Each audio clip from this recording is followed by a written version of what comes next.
Roberto tiene una lesión desde el día del Betis, no ha entrenado con normalidad, no ha podido caer al suelo, tiene una brecha en el antebrazo con puntos y no ha probado ni hoy cayendo al suelo, por lo tanto era un riesgo. Efectivamente va a ser complicado porque el mismo sentir, la misma emoción de la gente cuando haya un gol, el cantarlo, el rumor, te dice a favor de quién ha sido, ¿no? Es complicado, ¿no? Pero hay que intentarlo, hay que intentar extraerse salirse de todo lo que te pueda afectar negativamente y pensar solo y exclusivamente que tú tienes que ganar. Mientras que aquí se está hablando de hacer manifestaciones, el Depor y el Celta, ¿qué están haciendo?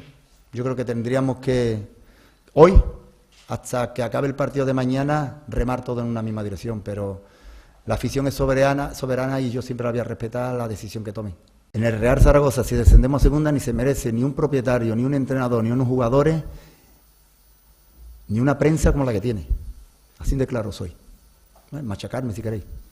No estamos a la altura nadie de la afición. Voy a pensar que nos vamos a quedar en primera división y ni tengo segura la continuidad si nos quedamos en primera y ni tengo claro que me vaya si nos quedamos en segunda.